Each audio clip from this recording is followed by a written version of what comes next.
So ito po ang nakakalungkot na yugto noong nangyayari sa ating bansa. Pero, ang paniwala ko, hindi ho yan tatahimik. Hindi yan titigil. Dapat. Ang tao talaga magtutulak at magtutulak pa rin. Negative 47 na si Pangulong Bongbong Marcos. Negative 47. Huwag niyang pabayaan umabot siya ng lagpas negative 50. Huwag niyang pabayaan magkagulo-gulo tayo. At eto na nga mga kababayan, matapang na sinagot ni dating Congressman Mike Defensor ang mga kritikal na katanungan para suportahan ang salaysay ng 18 matatapang na sundalo. At dito sinagot din ang patutsada ni Ombudsman Remulla na sa Duterte administration nagsimula ang delivery ng mali-maliatang pera. Basta dito, mga kababayan, marami ditong katanungan na nasa ating isipan na bibigyan ng kalinawan. Kaya tara na, sabay-sabay nating panoorin ang paglalahad na ito ni Mike Defensor. Grabe, laban kung laban talaga itong mga peg ng mga sundalo kasama ni Baligod at ni Mike Defensor, mga kababayan. Kaya tara na at sabay-sabay nating panoorin at sabay-sabay nating pakinggan. At eto, may mga bago na naman tayong impormasyon na makukuha dito na ngayon lang natin maririnig. Maniwala kayo mga kababayan, pag nagsama-sama ang mga Pilipino, mananagot talaga ang may kasalanan sa gobyerno at ang mga nagnakaw sa kaban ng ating bayan. Let's go! Para lagi kang updated. Ako nga pala si Bidaya ng mga oposisyon sa kasalukuyan ko. At sabi nga, galit na galit ang mga dapungan ng Pangulong Duterte. Kung hindi ka pa nakakapag-subscribe, isubscribe mo na yan! Mike Defensor, opening statement, Congressman Mike. Thank you so much. Una po sa lahat, I'd like to thank our good Congressman, JV Bautista. Tama po yun, 3 decades ago magkasama na po kami. But actually, kung JV, I was not part of the fight first, yung EDSA 1, because I was still very young at that time. Pero ano na yun? Yun na yung formative years ko when I entered UP and I became an activist. And one of the leading figures during that time was Congressman JV Bautista. Siya po yung aming abogado pag may problema yung mga estudyante, lalo't na ho sa kilusan ng, sabihin na natin po, mga aktivista during that time. Si Kong JV po was one of the mga shining figures in the activist movement, as he is one of our lawyers and one of the more eloquent leaders of our movement, social movement at that time. Pero yung pagkilos po namin, sa tingin ko, hindi nahihinto lang nung kami napasok sa gobyerno. It is correct, nung pong kay Erap Estrada, nagkaroon po tayo ng problema noon. In fact, if you look at the case of Vice President Erap Estrada and kung JV, sa lakas yung main group na lumaban at the time, ang kaso po ni President Estrada was 4 billion pesos. Ang actual case niya dun sa supposed corruption was 150 million pesos. And si Pangulong Estrada, nilitis dito sa ating bansa, dito po ikinulog sa veterans where he had a hospital arrest. And then later on, he was convicted and given a pardon by President GMA. Nung si President GMA naman po yung nakulong, ang kaso niya was a 50 million budget of the 360 million intelligence funds of the PCSO. I'm not particular about the case. Pero yun po, parang nagkaroon lang ng note si President GMA na something like, okay, GMA. And then, for that, yung pong sa maliit na aksyon na yun, ay nagkaroon po siya ng kaso. Dito po siya nilitis. At again, ikinulong po siya dyan sa may veterans. And later on, yung po ay na-dismiss yung mga kaso sa kanya. Dito sa nakikita natin, una yung kay Pangulong Duterte, si Pangulong Duterte ay ikinulong sa labas ng bansa. Imbis na dito litisin sa Pilipinas, dito nakasuhan, inilabas nila ng ating bansa. And ako nagtataka kasi nga, bakit mo isa-subject ang isang tao, ang isang Pilipino, kung functioning naman yung court mo? Kung gumagana ang iyong mga korte, kung meron kang batas. Nakita na natin sa dalawang pangulo yan na nangyari at nagkaroon ng malinaw na paglilitis. Bakit dito sa pangulong to, kailangan nilang kidnapin, and I'm using the term state kidnapping, at ilabas ng ating bansa. More importantly, ngayon ko lang nakita kami ni Kong JV, nasa Kongreso, ang ganitong klaseng korupsyon, organisado. Yung leader mo mismo, ang Pangulo ng Republika ng Pilipinas. Yung henchman niya o yung bataan niya, ang speaker ng ating House of Representatives o si Speaker Martin Romualdez. At ang kumakamada at nag-aayos ng kabuong budget ay si Saldico, Chairman ng Committee on Appropriations. Sabi nila, si Saldico ang mastermind. Sabi nila, si Saldico ang ulo o siyang pinuno ng korupsyon dito sa ating bansa. Ngayon, nagsalita yung 18 Marines. Nagsalita si Codesa. Tao ni Saldico, galamay ng sinasabi nilang pinuno ng korupsyon, pero sinasabi nilang nagsisinungaling. Ayaw nilang tanggapin ang mga sinasabi. So ito yung binibigay ko at nilalahad ko sa inyong lahat. At nagpapasalamat sa pagkakataon for Kong JV to have invited me and si Mr. Rivera for have invited me here. Ang ikinalulungkot ko lang, ay hindi ako napag-quote dahil mas mukhang congressman si Kong JP sa akin, mas mukhang ako nag-i-interview sa kanya. Salamat po, magandang umaga sa inyo lahat. You know, the character of Secretary and Congressman Mike Defensor is that if you give him a microphone, it is impossible to know when he will stop. Talagang magaling siya magpaliwanag. Now, I'd like to go one by one to the comments that you made, Kong Mike, no? Number one, do you really believe in your bones, that former President Rodrigo Duterte would have his day in court here in the Philippines? Do you believe that? And how? Una ho, alam nyo, the administration made a fatal mistake. Sometime November, they conducted their own survey. Ang sabi nila, bumabagsak na ang ratings ni Pangulong Duterte, the Duterte family in general, VP Sara in particular. Anong ginawa nila? Inimbitahan nila sa Senado si Pangulong Duterte. Tumaas yung rating. Inimbitahan nila sa Kongreso. Tumaas ulit ang rating, lalo tumaas. Nung kinidnap nila, lalo pang tumaas. Now the question is, do you believe we will have a fair trial? Yes, because there is already a precedence. Nangyari na yun kay Erap at the height of his popularity. Mabigat ang ratings ni Erap when he was ousted, when EDSA 2 happened. At doon nangyari na po kay GMA. Na si GMA, as you well know, till the end of his term, had control of the government, control of the armed forces, control of the police. Pero again, it's a question of justice. Ang tingin ko, dapat sa ganong sitwasyon, walang politika, walang sinasabing sinong hawak mo, file nyo ng kaso, ikulong ninyo. Kung nakikita nyo, o talagang ang kaso, ay dapat siyang makulong. The difference, however, Mike, is that nobody charged Duterte in the courts here. Is that correct? Wala namang nagkabla sa kanya dito eh. And then the next question is, meron bang judge or justice ng Sandigan Bayan? But he was no longer then an official of the land, so most likely RTC na lang yan. Kamukha ni GMA, di ba? RTC lang yung nag-issue ng warrant against GMA, no bail. Do you think there will ever be a judge in the Philippines who can issue a warrant of arrest for no bail against President Rodrigo Duterte? Medyo nakakatakot siya. Yung ako din nagtataka. Gumastos sila ng bilyon-bilyon o milyon. Ginamit nila yung mga ICC, sinundo pa nila, pinakain nila, nilagay sa Maida, sa Raffles. When in fact, pwede nilang ibinuo ang kaso dito. And it happened before, hindi lang warrant. Particular, kung kaya nyo kang kidnapin yung presidente, gamitin ang sandatahang lakas, gumamit ng eroplano, ilipat ninyo yung tao. Ito pong magkaso dito, para bang nahihirapan sila? I don't think so. I think, siguro, sa kanilang pananaw, mas mabuti, ialis yan ng bansa, which is wrong. Yun ang pagkakamali nila. Dahil nung ginawa nila yon, nakinuha yung Pilipino, ibinigay sa banyagang korte, inilitis sa banyagang batas, nagalit. Hindi na usapin to ng Duterte, dilawan ka, pinklawan ka, Lenny Robredo ka. Pero yung taong bayan, nakikita nila na hindi dapat gawin sa isang Pilipino o gawin ang isang kaso ng dahil sa politika sa isang Pilipino at sa dating presidente. Okay. Let me ask you this. In the interest of disclosure, no? Were you given any appointment during the Duterte administration? Wala akong JV. In Wala. fact, kung nare-recall mo, nung unang nagtakbuhan yan, I was aligned with Speaker. Yes. And then later on, nanalo si Speaker Alan Cayetano. I was the last one who was given a committee. Kasi medyo nagkaroon kami ng... You were a congressman then? Congressman. Di naman kami nag-away ni Alan, pero I was the last one given a committee. Yes. Nung umupo si Speaker Lord Velasco, tinanggal pa ako. So I was never a favored congressman. Magkaibigan kami ni Pangulong Duterte.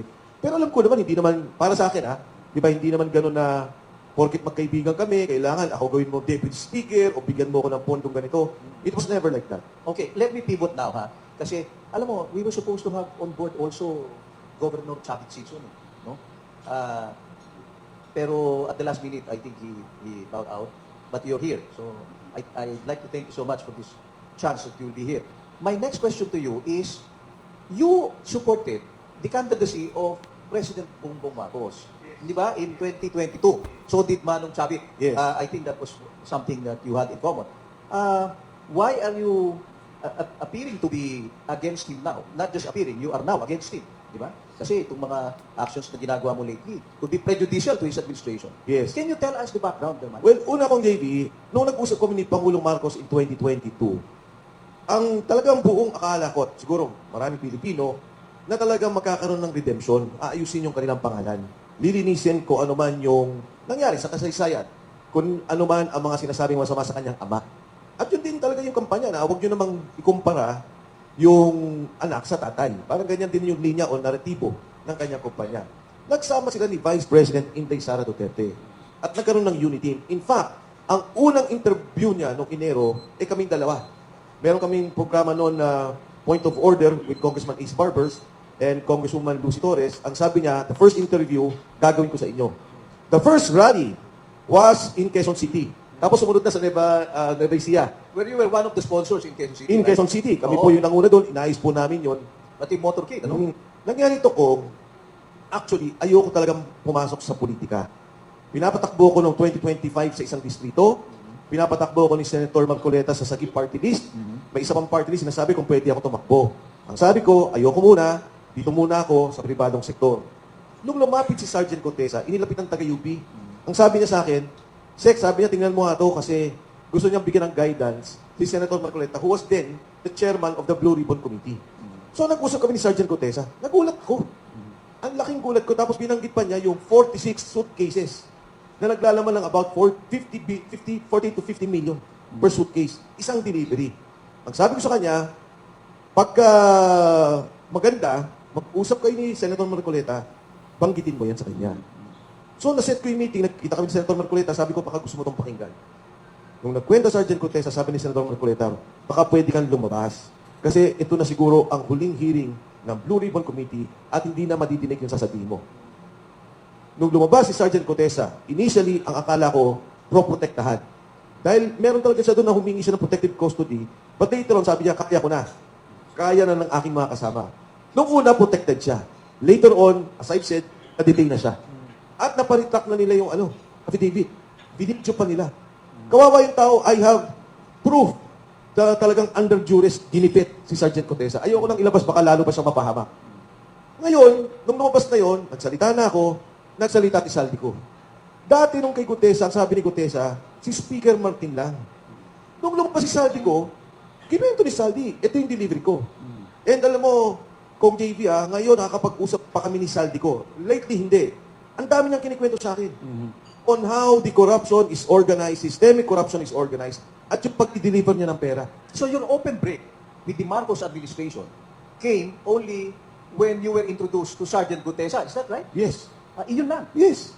Prior to that, Tahimik you lang were ako. not critical of the Marcos Well, administration. napapansin ko na. Oo. May mga mali Pero na. hindi ka nagsasalita. Hindi ako nagsasalita. Tahimik lang ako. Like many other Filipinos. Tayong lahat. Tahimik lang. Pero nung tinira nila na si Gutesa, yun na. Openly. Pero kung Mike, matanong ko lang, do you know where Sergeant Gutesa is? Right Ang huling pagkakalam ko kung JB, ang sabi sa akin ng mga kasama, safe daw siya sa probinsya. Sa isang probinsya. Okay. So hindi ko na inalam. Ang sabi nila, okay naman siya. Kasi yun lang naman ang akin eh. Alam mo, syempre, konsensya ko rin. Kaya nga yung 18 Marines, sabi ko, hindi ako papayag na magawa ninyo yung ginawa ninyo kay Gutesa. You have no intention to assist Sergeant Gutesa to come back to the Blue Ribbon Committee to testify. Ang hirap kong JB na i-trigger yon kasi hindi ko alam kung sino nakapaligid sa kanya. Okay. Baka mamaya, kunyari na, mag-file tayo sa korte Oo. ng writ of amparo o writ of habeas corpus. Baka may matrigger na hindi natin gusto eh. Mas gusto ko ng tahimik na lang. So, for all intents and purposes, yung issue ni Gutesa is now a set-aside issue. Wala na yan. Hindi na yan babalik sa Senado. Sana pabalikin nila at ang dapat pa nilang ipatawag. Ito naman, ang galing na to kay Senator Ping Lacson. Siya mismo ang nag-speech nito. Ang sabi niya, yung pera na sinasabi ni Saldico, mali. Yung perang yon ay delivery ni Adrian Bersamin at saka ni Yusek Traigib Olaybar. At ang sabi nila, yun daw ay 8 billion pesos. Senator Ping ang nagsabi. At ngayon ko lang po sasabihin, yung 1.2 billion pesos na kay Yusek Traigib Olaybar pa. Alam nyo ho, may dalawa silang armored van. Nakaparada sa Diamond Hotel. Doon ang delivery, doon ang nag-iipon. Nagkataon, gumuli yung issue, kaya po may 1.2 billion pa.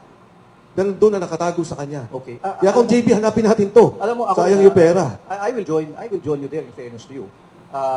That the executive officials, no, those identified with Malacanang, under the executive secretary and the DBM, have not even been, called by, I don't know if they were called by ICI, o kaya by the Blue Ribbon. Pero apparently, mga sinisentruhan, mga legislators lang, no? And then yung mga DPWH. I would presume na hindi naman you and I, we serve in Congress, alam naman natin hindi marirelease yung pera na yan kahit na may approval ng congressman kung hindi bibigyan ng Malacanang. ng approval yan. So, I join you there. Bakit hindi inimbestiga itong mga Taigib na to, tsaka sila Persamin dito sa bagay na to? But, Kasi kung have you taken any steps para maano sila? Masama na sila doon sa iniimbestiga? Meron no, may kaibigan ako, nakausap namin para kay Yusek Adrian Bersamin. Ang maganda dito kasi kung JB, kung totoo yung sinasabi ng Pangulo na wala siyang alam, ito ang pruweba. Dahil ang sabi ni Senator Ping Lacson ay niloloko ng mga tao ni Presidente yung pondo na walang alam si Presidente. Sa pangunguna ni Executive Secretary Bersamin, Secretary Pangandaman, at yung kanilang dalawang tao, si Yusek Adrian Bersamin at Yusek Raigip Ulaybar. So kung totoo to na walang alam ang Pangulo doon sa sinasabi ng korupsyon, palabasin nila itong dalawa. Okay, these are very explosive, specific matters, no? And I think if Kong Mike will be able to substantiate this with people who have direct personal knowledge about them, siyempre, I would surmise na second-hand pa yung information mo. Kong Mike, ano? Dahil sigurado yan, may nagsabi sa'yo, but since you are exposing them now to the media publicly, means only that you have confidence and trust on these people who told you about that. Okay, ngayon, punta na tayo dun sa 80 Marines. No? Ay, kung pwede dagdag lang, Please. naalala mo yung sinabi ni ng mga congressmen, including Congressman Leviste, Okay. na sinabi niya merong affidavit na si Yusek Adrian Bersamin? Ito yun eh. Ito yung kaso na Ito yun. yun. Ito yun. So may affidavit na talaga at narinig nila Kong Tinyo, ni Kong Egay Irice, Kong Robert Nasal, sa aking pagkakalam, parang si Kong San Fernando was also there. Okay. So ito yung mismong kaso na yun. And maganda kasi nanggaling mismo kay Senator Ping. Ang assertion ni Senator Ping Lacson is, niloko niyo Pangulo, walang alam ang Pangulo dyan, kayo lang ang dumiskarte. 8 billion na yan. Bakit hindi pa hulihin yung mga yan, ano? Yan na nga, Kong. Oo. Kung ikaw nasa Senado sana, tapos na to. Eh, huhulihin natin talaga yan. Kukulong na yan. Kasi di ba, yan ang panawagan sa kasabi. Ikulong na lahat ng kurako. Now, actually, Kong Mike, I salute you for your anti-corruption crusade right now that you're doing, no? But I need to ask you this. Do you think, with what you are doing, kasi parang itong 18 ex-Marines, there is a wide perception among the public. It's not getting any traction eh. Parang bitin sa credibility. Well, chiefly because there are many critics, no? Kasama na si Ping Lacson dyan. Kasama na yung mga nagsasabi na incredible naman yan, yung mga kinikwento ng 80 Marines. O bakit sila nagpapasapasa ng mikropono? Can you really vouch for these 18 people? How long and how much do you know them? Okay, ito pong 18 Marines, katulad ng nabanggit ko, ano pala, I told Kong JV na baka 12:30 makahabol si Attorney Levy Baligot para makapagpaliwanag din kung nangyari kahapon sa NBI. Anyway, ito hong after paglabas ni Gutesa, maraming retired military officials ang nagre-reach out sa mga sundalo. Ang total na sundalo na nasa ilalim ng empleyo ni Congressman Saldico ay humigit kumulang 100. Santaan. 100. These are all ex-soldiers. Meron din hong active. May active din. May active Okay. din. If I'm not mistaken, siguro mga 10% to 15% active. Active. Ngayon, kung ano yung nagiging usapan, hindi ako kumikibo, hindi ko sila kinakausap, iba-iba yung linya. Eventually, si Attorney Levy Baligot and I spoke, sabi niya, may mga sundalo na magsasalita. Nag-uusap kami, matagal nung napag-uusap yun. Sabi ko, ikaw nang bahala, Attorney Levy, kayo na mag-usap. So, nung bago na sila lalabas, doon ako pumasok. Na sige, Attorney Levy, ano yung may tutulong ko? Kasi total naman, at the onset, parang inaayos nila yung kanilang affidavit yung kanilang kwento. Totoo ba yung mga sinasabi ng mga marino? Alam nyo, di ba, Kong JB, sa lahat ng mga kaso, malaking pundasyon o malaking batayan ang motivasyon, ang motivation. Sa lahat po na nasangkot sa korupsyon, particular armed flood control scam, ang mga taong to ang walang kinita. Hindi sila DPWH official, hindi sila DPWH contractor, hindi sila congressman, hindi sila senador. Wala sila sa kabinete. Lahat ng to, may sinasabi na deliveran ng pera. Nung nakita nila si Kong Saldico, na tinuro ng gobyerno, mastermind, nakita nila, ito pala yung nangyari. Ito pala yung pera. Sumunod na lumabas, ay si Gutesa. Na, ito na, sinabi na yung nangyari. Saldico, sabi niya, totoo yan. Nag-deliver, sabi niya, may 100 billion kay Presidente, so on so forth, may mga delivery. Itong mga sundalo, Kong JV, pagka nakakwentuhan mo, simple ang kwentuhan eh. Kunyari, yung unang mainit na issue, Congressman Laila de Lima. Ano ba nangyari? Nabigyan daw eh. Nabigyan. Opo, nandun kami kasi kami ang nagdadala kay Speaker Martin. Ngayon ko lang nalaman na may 2 units na si Speaker Martin. Nakala ko nung una, isa lang. Sabi na 2 units. Sa Forbes ba yan? Sa Forbes. Sa Forbes. Sa Forbes. You mean, 2 residences? Dalawa. Dalawa. Nung una, Yung isa lang unit, eh. parang apartment lang eh. Hindi ito apartment. Parang ano siya yung These are houses. mga townhouse units sa Forbes. Okay. Malalaki. Okay, sa Forbes. Pero Oo, malalaki. malalaki. Okay. Hindi sa bahay. So, doon nagdidelibera ng pera. At ilang beses lang nakita si Congresswoman Laila de Lima. Pag tinanong mo yung kay Trillanes, nandito Senator Trillanes, gusto ko sabihin sa kanya ba't ka ba nagagalit sa amin? Yung mga sundalo nagkwento. Di ba? Ang kwento ng sundalo, nag-deliver sa bahay mo, nag-deliver sa'yo, may kwento pang sinundo ka, hinatid ka. At willing yung mga sundalo umarap. Ang sabi pa nga ng mga sundalo, kasi tinanong ko, bakit ang konti ng mga congressmen, congresswomen? Sabi la, sir, hindi ho namin kilala lahat. Kasi yung iba naman siyempre yung mga sikat, naalala po namin, yung po yung nakalista dito. Pero pag nagpunta daw sa Kongreso at nagkaroon ng hearing, matuturo nila kung sino pa yung nandun tumanggap ng pera at kumuha ng pera doon sa townhouse. Pero isa sa Kung Mike, with all respect to your views about these 18 ex-Marines, what makes their action kind of suspect is number 1, the timing. The timing. Bakit hindi sila lumabas nung kasagsagan ng mga investigasyon? Kung sila lumabas, nung ayaw na mapakita ni Gutesa, then their testimonies would have been very, very credible. Bakit lumabas sila after so many months, later on, para bang niluto muna yung kwento bago sila lumabas? That's the first. Ang second yan, sorry pero lumalabas yung Mike Defensor. You're not an ordinary person. Hindi ka naman simpleng mamamayan lang kung Mike. You were once a very powerful cabinet secretary. The right-hand man. One of the closest to GMA, if I may say so. No? Pagkatapos, lalabas si General Esperon. Another one of GMA's very close military personnel. He was, in fact, the top military person at the time. So, parang lumalabas nga, there are people behind the 18. If these big names will not back them up, baka naman hindi lumabas sa publiko ito. I mean, Levi Baligot cannot really protect them, di ba? I mean, the stature of Levi Baligot is not sufficient, would not be enough for him to be able to give cover or protection to these 18 Marines. But a Mike Defensor and a General Esperon would do it. Kasi behind you is the specter of GMA. Can you comment on that, Mike? Alam nyo, nung nagsalita si Pangulo, ang sabi niya, maya naman kayo, imbestigahan natin ang lahat ng Sa Sona, imbestigahan natin. Ngayon may nagsasalita. Yung nagsasalita ngayon, ang iimbestigahan. Yung nagsasalita, ang sasabihin nilang hindi totoo.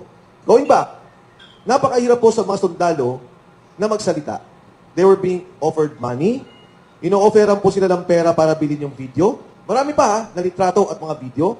At tinatakot sila. Bago nangyari ito, inassure namin na magkaroon ng relokasyon yung kanila-nilang mga pamilya. Because, again, kay Gutesa, ganun ang nangyari.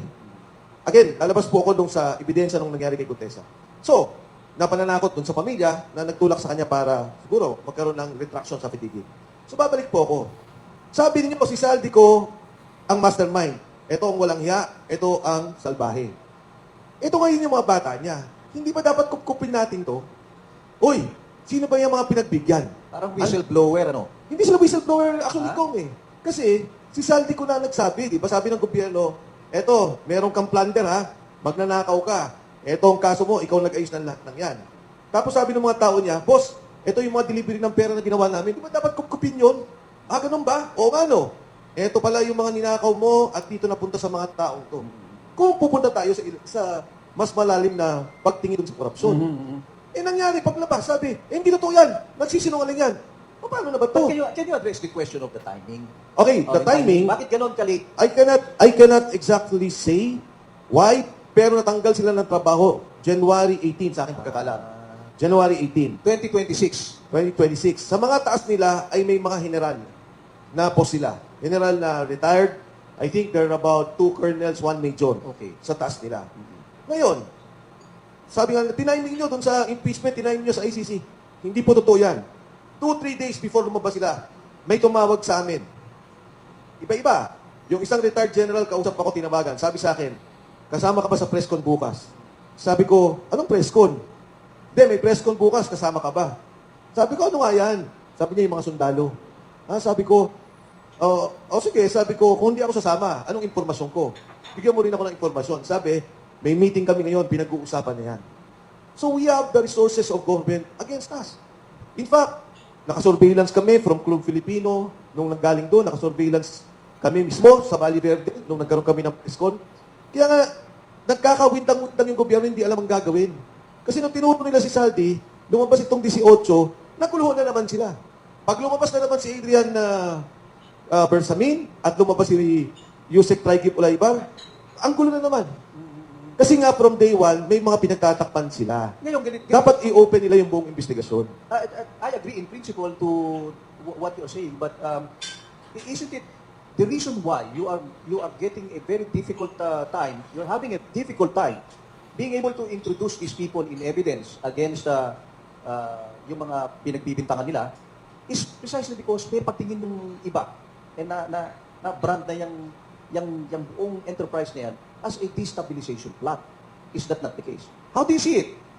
Pagdating po sa ombudsman at saka sa NBI, their job or their mandate is not to determine a destabilization. That's Their the job military's role. and the mandate, yes. Yes. Ang mandato po nila, tingnan kung may krimen. Sa ombudsman, kasuhan ng mga opisyal ng gobyerno na involved sa korupsyon, sa planter ng pondo. Sumulat ka ngayon. Nangyari na ngayon sa Quezon City. May sumulat. Sabi niya, oy, may nangyayari sa bigayan ng tupad. Binabawasan yung bigay sa amin. Yung opisyal na yun, nagkakaso na eh. Sulat lang yun. Kasi upon verification of facts, may nakita sila. Oo nga, may nangyayari ng ganun. Eh, ito, pinirmahan. Notaryado, may litrato, may video. Ayaw nilang tanggapin. Di ba? Ayaw nilang pag-usapan. Pagdating namin sa NBI, ano sabi sa amin? We want to establish your credibility. Anong credibility? Abogado ba kayo ng akusado? Di ba dapat? Pagdating natin korte, doon nyo kami sabihan na, hindi, politika yan, si Mike, nasa likod yan, ganun. Eh, pagdating pa lang doon, sabi, establish your credibility. Eh, ano ba to? Kayo na ba ang kalaban namin? Kayo na ba ang abogado ng mga akusado? Alam mo, tingnan mo to, Kung JB, tingnan mo. Isa sa mga litrato, di ba? Sabi nila, Ang dami palang litrato, no? ang dami. May aeroplano pa. Kasi nga may mga delivery abroad eh. Eto, pinapasok sa mismong unit. Eto, bayan yan eh. Ni Speaker Martin eh. Yung taas na yan. Yeah, I believe Speaker Martin Romualdez has a lot to answer for this. Ayan. Kasi naniniwala ako na hindi mangyayari itong flood control scandal na to na hindi alam ni Speaker Agree. Martin. Agree. Di ba? Si Oo. Speaker Martin. It cannot be cut off at Saldico's level. Opo. I think hindi naman siya ini-implicate. Not by the Blue Ribbon, not by the ICI. Medyo fishing nga naman yun. Sige, please continue, So, Kong Mike. Ito yung sa ICI. Di ba? Bakit may report sa ICI? Kasi, ayan o, kasama nila mismo, yung mga ICI. Ito, nagatid sila sa Makati, sa Chantal. O bakit sila na may ganito? Kasi nagre-report sila eh. ICI? ICC. ICC. ICC, sorry, ICC. Not the ICI of Yes, BBM. ICC. ICC. So, kung titingnan lang na ito at tutuhan ng investigasyon, makukita nila yung katotohanan. Na pagka nga, kung JB minsan yung walang media, makaupo mo sila, magkwentuhan kayo, magtanong kayo. Ano eh, normal na normal yung kanilang pagkikwento tungkol dito. Bumabalik ako dun sa punto na kung si Saldico ang kriminal, ito ang galamay, ito may ebidensya. Dapat kung sincero ang gobyerno, tingnan nila itong ebidensya. Huwag nilang itrato na itong 18 ay kalakban nila. Kung sincero ang gobyerno. Ngayon, kung hindi naman sincero ang gobyerno at sila mismo takot na baka maungkat yung mga hindi dapat maungkat, eh naintindihan ko yung ginagawa nila. Kong Mike, I have to be candid. Kasi last week in our the agenda forum, we had on board your nemesis, former Senator Sonny Trillanes. Ano naman nemesis? Hindi mo siya nemesis. Bet Anua. Anyway, ang sabi ni Senator Trillanes, these 18 Marines and their lawyer have been given consideration for what they're doing. Meron daw nagpondo ng malaki. Ano? And he made a fearless forecast during that time, during that interview, na isa o dalawa dito sa 18 Marines babaliktad. That was what he said. Yes. Oo. Wala, ako hindi ko inaalis na maraming maaaring pwedeng mangyari. Ang sa akin lang, kaya nahihirapan si Senator Trillanes, kasi nga may pagtatakip. Kung sinabi na niya nung una pa lang, totoo, kasama ako sa mga tumutulong sa investigasyon bilang pribadong individual tungkol dito sa sinasabi lang EJK case.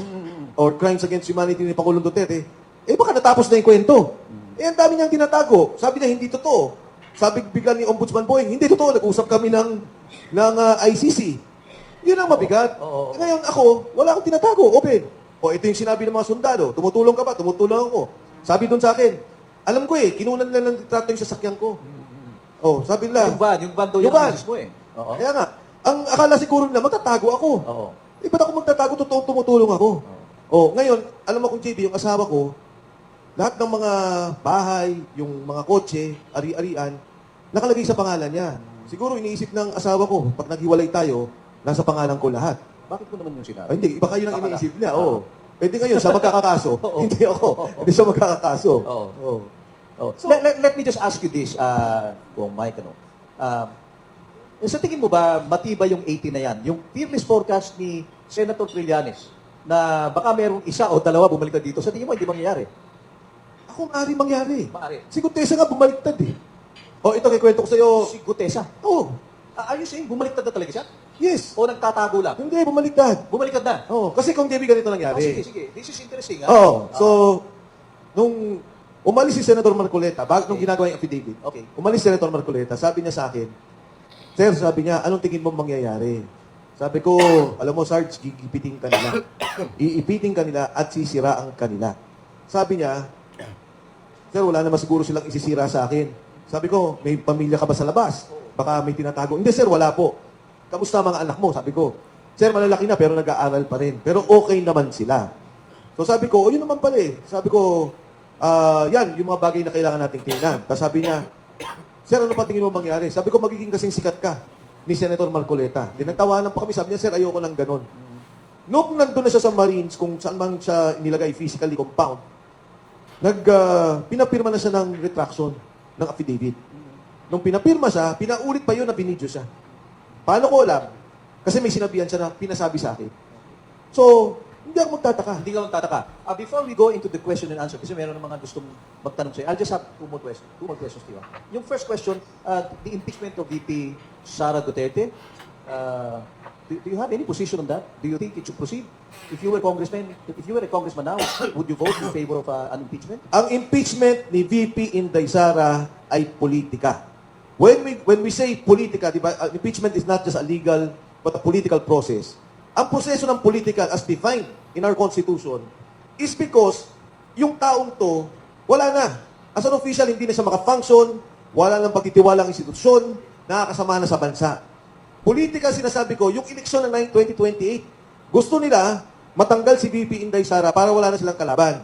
Ngayon, ang main case nila was the COA findings. Sabi nila, Confidential and Intelligence Fund, sabi niya, 125 million. Inayos na doon or nagkaroon na ng liquidation about 25 million. Basta natitira na lang is 75 million pesos. Ito ho, para lang alam ng taong bayan.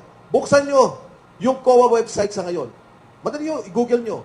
Hanapin nyo national agency. Magkano ang unliquidated, suspended na mga funds of the different agencies. Department of Agriculture, 8 billion pesos. Suspended, unliquidated.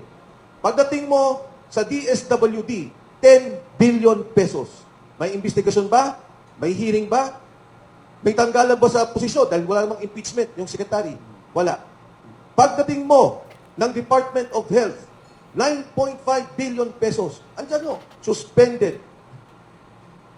Unliquidated. Pero nasa COA pa. Tingnan nyo yung DOH. Nakalagay pa doon about 125 million expired medicines or about to expire.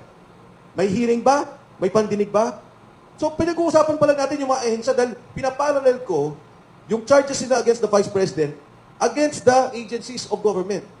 CHED, Commission on Higher Education, 300 million pesos. Andyan po, suspended, unliquidated. Sa pangkamalakiang issue, ang dami natin pinag-uusapan dito sa flood control, billion. 1.5 trillion pesos. Delivery, billion. Nagkaroon ba sila ng investigasyon? Merong bang nakasuhan? So ito yung pangkalatan. Tinitingnan natin na sitwasyon ng ating bansa, yung problema ng korupsyon o yung investigasyon na gusto nila.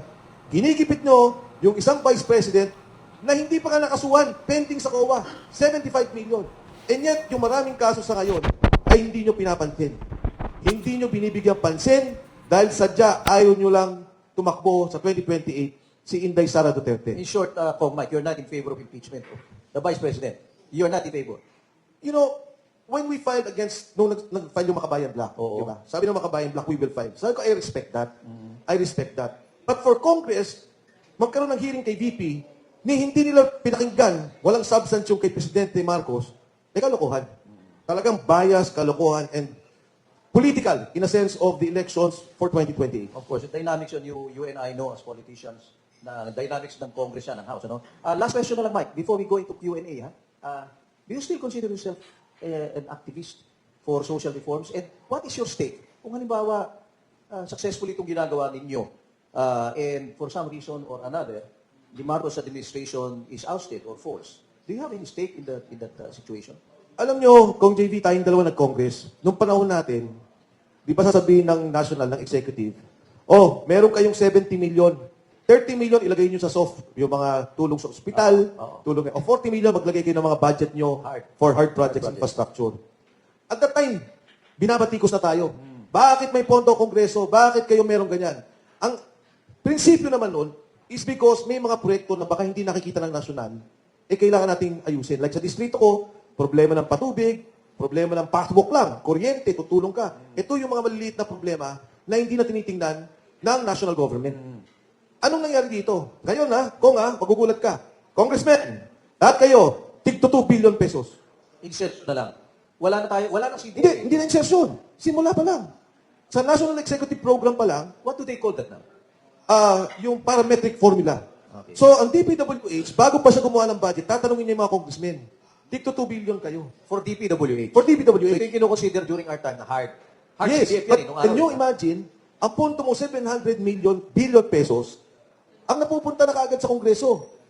Sa mga distrito, 4 billion pesos. 400 billion pesos. Anong epekto niyan?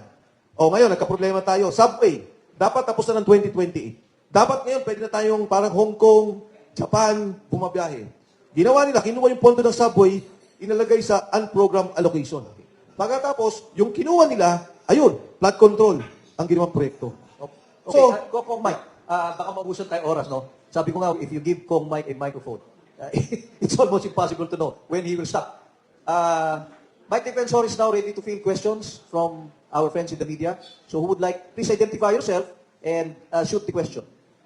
Sino mauna? Ako po. Ito po.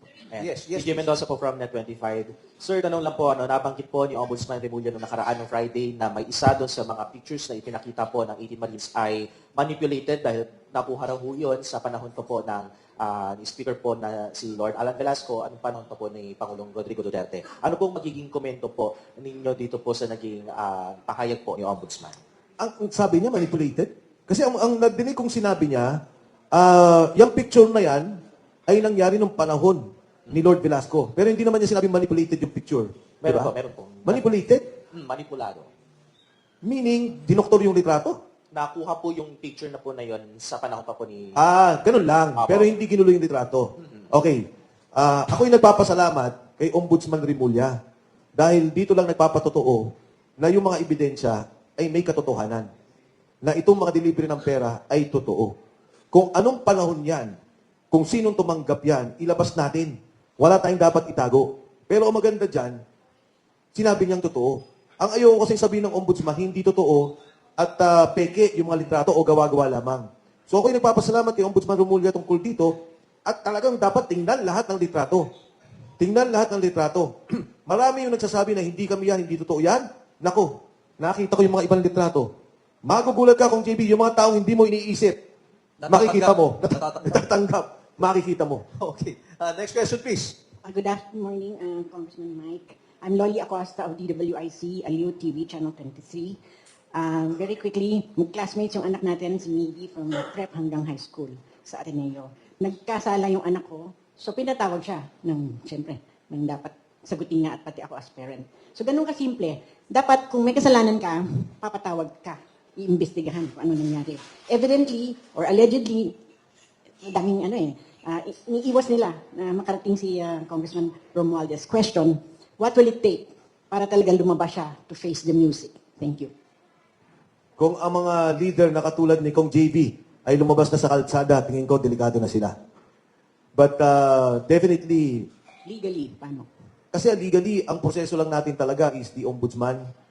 Previous to that, it's the supposedly yung impeachment process kung papatawag yung mga tao. Another process is the Blue Ribbon Committee. Kaya kung sakasakaling si Senator Ping Lacson at nananawagan kami sa kanya, again, hindi lang doon sa 18 Marines, ipatawag niya yung sinasabi naming si Adrian Persamin at saka si Trey Laybar ay ipatawag nila. Katulad ng binanggit ko, alam mo may 1.2 billion pa sa kanila. Hawak pa nila. At alam ng lahat na nandyan sa kanila. Kung may babalik to na pondo ng ating bansa, ang laking bagay. Thank you. Next question, please. Ang daming eroplano nating makukuha sa Middle East para iuwi yung mga kapwa Pilipino. Oo nga. At teka muna, bago lang yung tanong mo, no? This is a hypothetical question ko, Micah. If President BBM will re-energize the ICI, yung Independent Commission for Infrastructure, for example, alisin na niya ngayon yung present composition, maglagay siya ng mga mas masigasig at saka mas matatapang. Would you consider a position there? Kunyari, lalagay ako? Ilagay ka doon. Palagay ko. Tingin mo, tatanggap Hindi ako abot ng isang araw, tanggal din ako. Tanggal ka. Oh, O kaya resign. resign. Kasi yung kahilingan sa kanila na gawin lang na transparent, yung ganito, bukas na pag-hearing, hindi nga nila ginawa eh. Hindi naman sinasabi na pumiling sila kung kanina, pero yung magkaroon lang ng, makita ng tao pa yung nangyari hearing, hindi nila na-accomplish eh. Paano pa yung maglalagay sila ng mga tao? I agree with you there. Pero syempre, kung iba akong position nun, baka ibang kalabasan, di ba? Kaya lang, medyo may pagka-anemic talaga yung ICI na yun. When we called out for an independent Citizens Commission, that was not our idea. Ma'am, can you please shoot the question? Yes po. Good afternoon po. By the way, this is Shane Pe po from National Media Association of the Philippines, the Philippine Event News TV, and our partner program, Pinoy Ako Pinoy Tayo in Melbourne, Australia. Dalawa lang po ang katanungan ko po. Bakit po kailangan pang isang kilalang broadcaster ang nakapag-expose about anomaly po ng flood control? Lalo na po yung 43 luxury cars nila Vizcaya. Di ba po yearly meron pong audit ang COA sa lahat ng government agencies? Bakit iba pa po ang nakapag-discover nito?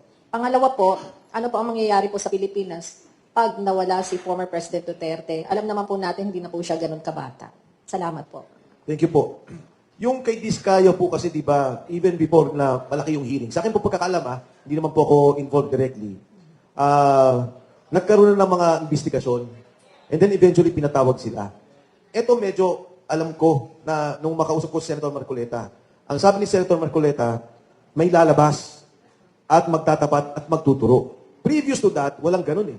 Naliligaw yung investigasyon. Pati yung coordinates na ibinigay ni Yusek Cabral, mali-mali. Sabi dito yung proyekto, pag tinignan yung coordinates, sa iba na pupunta. So the Vizcaya affidavit was very critical. And I credit that to Senator Marcoleta. Siguro dagdag ko na lang yung kwento, di ba naalala niyo yung restitution? Sabi, ay hindi, bago ka maging witness, mag-sorry ka lang muna ng pera. Alam niyo, nung una, sabi ko kay Senator Marcoleta, huwag ka na munang magsalita dyan, siguro. Sabi niya, hindi, kailangan ko itong sabihin. Mabilis na kwento. Si Alcantara, ang sabi niya, 30 billion ang pumasok na pondo sa district niya. At 4.8%. At 8% pala. At 8%, humigit kumulang mga 3 billion ang napuntang pondo ni Henry Alcantara. Ang isinuli lang niya, 181 million. Liit, ano? Liit. Kaya tama yun. So yun kay Vizcaya. Pangalawa, tanong nyo kay Duterte, alam nyo, yan ang pagkakamali ng administrasyon. Madalas ko yan sinasabi, sa kasaysayan ng ating bansa, 3 ang matatandaan ng sambay ng Pilipino na pagkamatay ng mga leader. Si Jose Rizal, sa Luneta, hindi naman po sa presidente, naging bayani. Si Ninoy Aquino, pinatay sa Tarmac, naging bayani. Eto si Duterte, kinidnap ng sarili niyang bansa, hindi pala bansa, kinidnap ng sarili niyang gobyerno, nilitis ng banyagang korte sa ilalim ng banyagang batas. Pag namatay po siya, magiging makasaysayan po yan at hindi makakalimutan ng Pilipino sa ngayon at ang mga Pilipino sa darating na panahon. Maraming salamat po. 3 more questions? 3 more? Oh, yes. Miss. Hi, good afternoon. Victoria Tulad po of ABS-CBN. Sir, dun muna sa Blue Ribbon hearing, sabi po ni Senator Ping, he is not closing his doors para maimbitahan yung 18 ex-Marines. Pero sana raw yung statements nila reflect reality. He specifically pointed to the 805 billion pesos na imposible daw ma-deliver, so parang hindi siya realidad. Anong reaction niyo lang po dun? Hawak ko po yung mismong affidavit na pinirmahan ng mga sundalo. Wala po ditong 805 billion. Wala naman. Yun lang naman ay sinabi nung kinikwento. And I relay ko kung bakit At sabi ng mga sundalo, ako mismo kausap, 3 times a week ang delivery. Sa Aguado at saka sa Forbes sa Makati. Makati. Ang minimum delivery is 500 million. Ang maximum delivery is 4 billion. So mag-average lang tayo ng 2 billion per delivery. So every ilang buwan po yun? September, October, November, December ng 2022. 4 times 3, 12 deliveries. Diba? 12 deliveries. Tama ba? Pagdating mo ng 2023, 2024, meron kang 48 deliveries. Kasi 4 times 12, 4 na linggo sa 2024. Tapos 5 months in 2025. Pag pinagtugtong-tugtong mo yun, ganun kalaki yung halaga. Ganun kalaki yung halaga. Tapos pangalawa, bakit may picture? Ako takanta-taka, bakit may picture? Alam nyo, naging normal yung walang yaan. Naging normal yung pagnanakaw na may proof of delivery na. So, ang ginagawa, nag-deliver ako kay Kong JB, eto boss, ang picture, isisend sa boss nila, isisend kay Kong JB. Kaya magugulat kayo, anong hawak na ebidensya ni Saldico? Kasi ito, kanya-kanyang delivery. Kunyari, Kong, tayong dalawa, nag-deliver tayong dalawa dito, tayong dalawa, nag-deliver doon. Iba ang picture mo, iba ang picture natin. Lahat ng yung pumapasok sa isang chat group.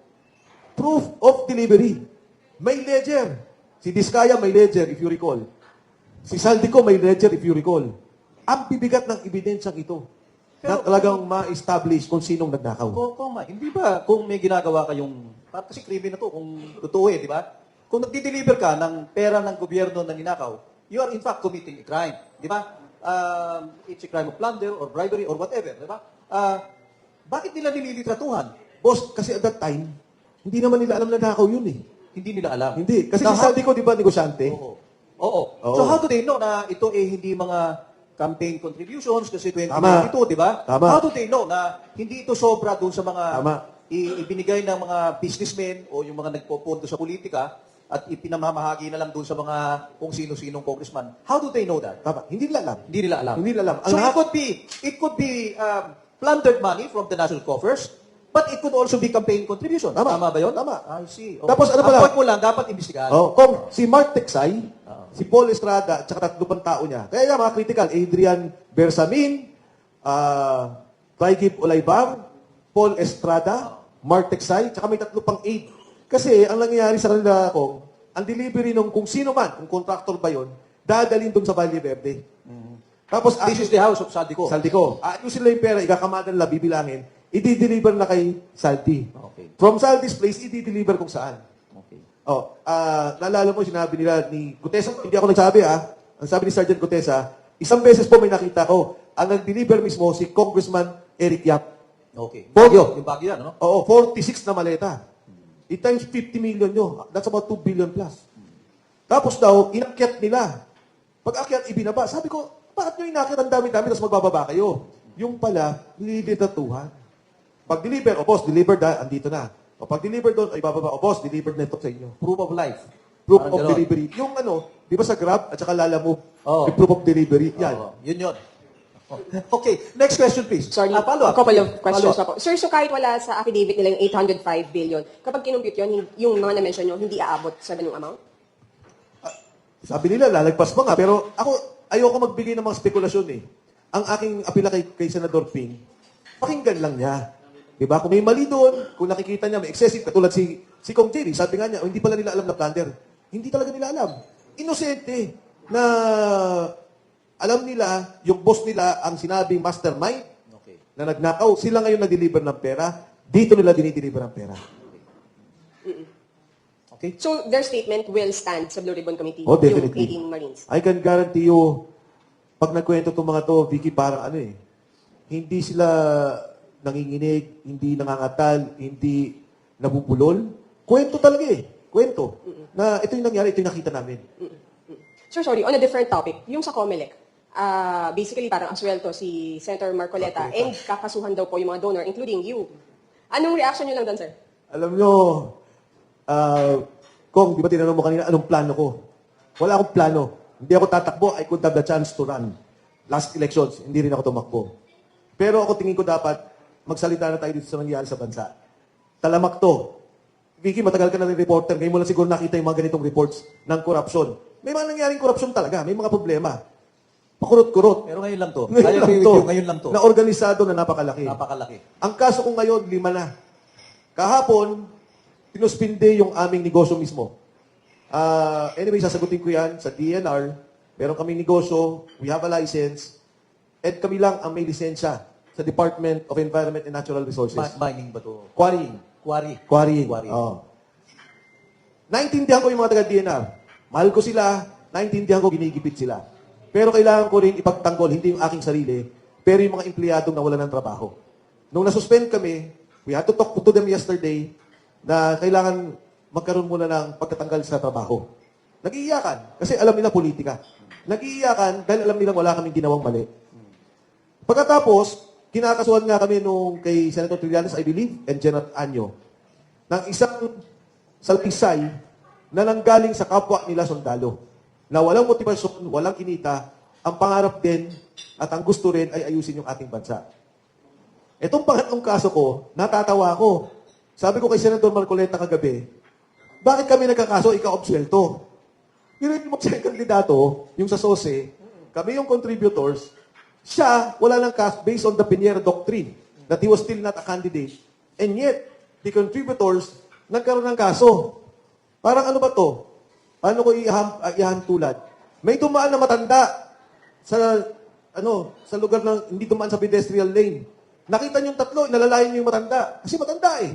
Baka tamaan. Ang nangyari, yung matanda, hindi kinakuso ng jaywalking. Kayong tatlo nakasuhan ng jaywalking. Baka walang presyo. Hindi, palagay ko. Kaya kami nagkakaso dahil nandun pangalan ko eh. Oo. Kasi kay Senator Marcoleta, malakas ang pressure eh. Sabi ni Senator Ping, meron daw siyang information na may naglalabi to be able to acquit Senator Marcoleta in the COMELEC. Kaya daw hindi mailabas-labas. So, Siguro, ano na siya? Acquitted na siya, di ba? Acquitted na siya, oo. Yun ang probably Ako po'y nananawagan kung sino po naglabi kay Senator Marcoleta. Nailabi Pakiilabi ka na na rin rin. po kami. Isama niyo na rin po kami. Pero ano masasabi niyo dun, sir? Unfair? Of course, double standard. Ang Pinheiro Doctrine kasi, ang sinasabi niya, yung sabi ni Marcoleta kasi, noong panahon na tinanggap ko yung pulong, hindi pa official campaign period. Yun yung basis the legal basis of that. Pero sabi nung COMELEC, tama, wala kang kaso. Pero yung nagbigay sa iyo nung panahon na yan, may kaso. Kung nagbigay kami sa ng tulong sa isang hindi kandidato, dahil hindi pa official campaign period, paano naman kami nagkakaso? And in truth and in fact, meron naman kaming donor's tax to that effect, na talagang, para to show good faith, wala naman kami tinatago. So, yun nga, para bang, yung nangyari, yung aso, walang kaso, yung mga tuta, nagkakaso. Actually, if my own take on this COMELEC resolution is that the COMELEC committed grave abuse of discretion amounting to a lack or excess of jurisdiction. Kasi you cannot do indirectly what the law requires of you directly. You cannot violate it.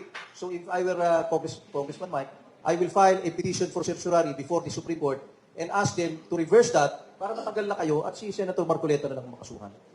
Walang kaso. Dismiss na yung kay Senator. No, it doesn't constitute jeopardy eh. It does not. Kasi administrative lang yung nature ng COMELEC resolution na yon. Otherwise, kung yan ay criminal, then the COMELEC can file, can treat it as a criminal offense. Pero ang tingin ko dyan, administrative lang eh. Hindi siya talaga criminal. And besides, even if COMELEC dismisses it, it is only at the stage of fact-finding and preliminary investigation. It cannot constitute a jeopardy. So walang double jeopardy dyan. It would have been different if the case was elevated to the court and it was the court that dismissed it. Oo. Anyway, yes. Sorry, last na lang po. Sir, bakit hindi nyo raw ni-report yung inyong donation, yung point ng COMELEC, kaya kayo kakasuhan, and ano pa ang legal action na gagawin ko? Yun nga, ang sabi nga ng COMELEC na, pati nga si Kadante, ang sabi sa kanya, hindi siya candidate. So hindi niya ni-report. Yung contributor, ang kinasuhan. So, I think, yun nga, double standard talaga yung yung naging treatment ng COMELEC. And, nasagot naman kami doon. Ako natatawa na lang talaga kasi parang pilit na pilit sa akin eh. Well, COMELEC had to look for a scapegoat. Apparently, kayo nakita. Sana naman, kung ikukulong nila ako, wag naman election-related. Parang hindi matapang ang dating. So kaya hindi nyo na-report, sir, kasi hindi pa kandidato si Senator Marcoleta. Yun yung nakita kong desisyon eh. Na parang yung Pinero Doctrine sabi he was still not a candidate. That was the one used by Senator Marcoleta and upheld by the COMELEC. Pero yun nga, kami naman tinamaan. Okay, thank you very much. Last question na ba yan? O... Okay, two more. Yes, sir. Good afternoon, sir. Ethan Ho ng Road News Tabloid, radyo na TV pa. Sir, Kong Mike, nais ko malaman kung bakit ganon. Yun ho nga lumabas yung 18 Marines. Kaagad-agad, mabilis pa ho sa alas 4. Imbisigan kaagad. Samantalang yun ho kanila nga sinusumbong, wala lang, sitting pretty lang. Bakit ganon, Kong? Hindi ko rin po naintindihan nung magharap-harap kami sa NBI kasi ang una namin tinignan yung Ombudsman Deputation. In fact, tinignan ko pa but deputation, kala ko long spelling. Yung pala talagang deputation was the term used, not deputization. And in the discussion, ang sabi ng Ombudsman, i-establish lang ang identity ng mga tao. Tapos, ang sumunod na sinasabi nila, credibility validation. Sabi ko, di ba, ang credibility namin, at particular sa mga sundalo, empleyado sila ni Saldico. Nagtrabaho sila kay Saldico, at dati silang ex-Marines. So, on the basis of that, yun ang kailangan na nilang gamitin na tingnan yung nilalaman lang sinasabi. Bibigyan ko ng ehemplo. Grupo ng mga carnapper. Yung bossing, di ba? Siya mismo yung nag-carnap. Pagkatapos, binibenta niya yung kotse, yung mga galamay niya nagdi-deliver ng pera, kunyari dun sa naglalagay, kunyari lang sa pulis, naglalagay kung kani-kanino sa NBI, kunyari lang ganito. Nung kinulong na siya, tinuturo na siya ng mga tao. Which is in the case, Saldico. Ayaw ngayong paniwalaan. Dahil, yun na. Para bang dinidiscredit nila yung mga tao. Ang NBI hindi abogado ng mga akusado. Kailangan lang tingnan yung sinasabi ng mga Marines. For example, kaya pa ba natin makuha yung CCTV sa Raffles Hotel? Kaya pa ba natin makuha yung CCTV sa Midas Hotel?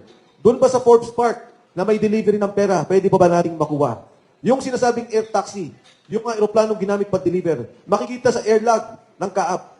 Ang daming pwedeng makita dito. Meron sila mga text messages sa mga congressmen at sa delivery ng pera. Kailangan magkaroon ng forensic study ang mga bagay nito. Kung totohanan ang investigasyon at nais lang makita yung katotohanan. Baka sira na yung ebidensya kung may... Kasi kung CCTV yan, buburahin lang yan. Kung mga messages sa text yan, buburahin lang yan. So, Pwede daw sa how do you find forensic. it? Pwede daw sa forensic yung binura sa cellphone. Ano sana mahanap? Oh, pero yung CCTV nga, tama ka kung. Pero sabi ko, then again, i-pursue nila. Imbis na itong mga tao yung iniimbestigan, sayang yung pera eh. Oh, okay, I'm with you there. May follow-up Kong question Mike, yan? last question. Oh, sige. Yung Pilipino sa era naipit sa gera, kawawa naman ho. Bakit hindi ho gamitin yung eroplano ng ating Pangulo, sunduin yung mga Pilipino doon? Bakit sabi niya walang eroplano, meron man siya eroplano, bakit gano'n siya? Tama po yun. Alam niyo ho, sa budget sa ngayon, meron po tayong 100 billion local government support fund.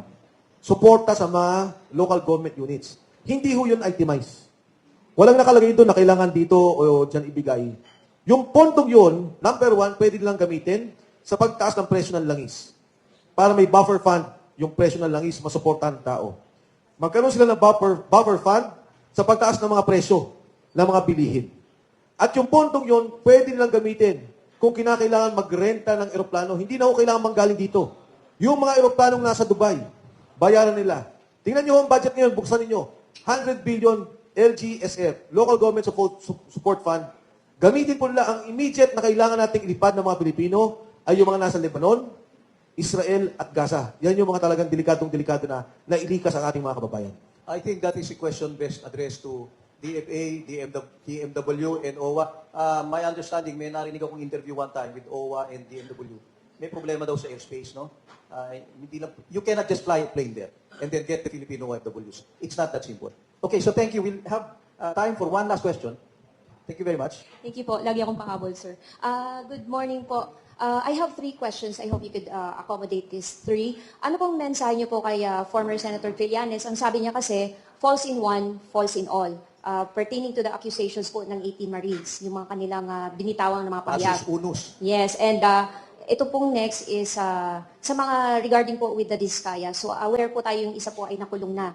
Yung isa po ay nakadetini sa Senado. Ano po ang, sa katagalan po ano po ang magiging dapat na gawin kay Curly Diskaya? And last po, Balik lang ako. Yes, Yung sa falsus unos. Ano, Yes yung, po. ano yung particular na nirefer niya? Yung pong mga pahayag na binitawan po ng 18 Marines na maaaring yung isa doon ay totoo, yung iba po ay hindi totoo. May sinabi ba siyang hindi totoo? May sinabi siyang hindi totoo? Because Wala. my question was, kung hindi totoo, paano naman po yung ibang personalities na involved? No, sorry kasi yung kay ano kasi, yung kay Laila de Lima, 'di ba sinabi ni Kong Attorney Baligon, sabi niya na ilagay ko siya doon sa linya ng congressman. Is that what he's referring to? In general po, with the 18 Marines affidavit. Yeah. As far as I'm concerned, doon sa nakikita ko at nandito yung affidavit, Yes po. wala akong nakikitang mali. Wala akong nakikitang kasinungalingan. Unless they will point to the particular provision at pwede namin pag-usapan. But having said that, one of the things that were raised was the case of Congresswoman Laila de Lima. Si Laila de Lima sabi na tumatanggap doon sa townhomes. At nailista siya sa listahan ng congresswomen. Ang sabi ni Kong Laila de Lima, hindi pa ako congresswoman ng panahon na yan. Tama. And ang sabi nga ni Kong Debbie, tama naman. Sabi niya, siguro it was an oversight na ilagay kita dito sa listahan na to. Pero hindi ibig sabihin na hindi siya tumanggap. Yan po ang sinasabi niya na hindi po siya Tumanggap nakatanggap. siya. Kausap. Tinanong ko nga yung mga sundalo off-cam, kwentuhan kami. Pinuntahan ko dun sa isang safe house nila. Sabi ko, uy, ano ba itong kay Congresswoman Laila de Lima? Oh, sir. Pagkatapos ata niyang makulong, 1 month after, nandun na. Tapos sabi nila, yung hearing, nung nandun si Pangulong Duterte, previous to that, pumunta rin. Nabigyan din daw. So maganda, sa isang committee hearing, umupo si Laila de Lima, si Congresswoman Laila de Lima, umupo yung nagtuturo sa kanya, pati yung mga kotse niya, i-describe.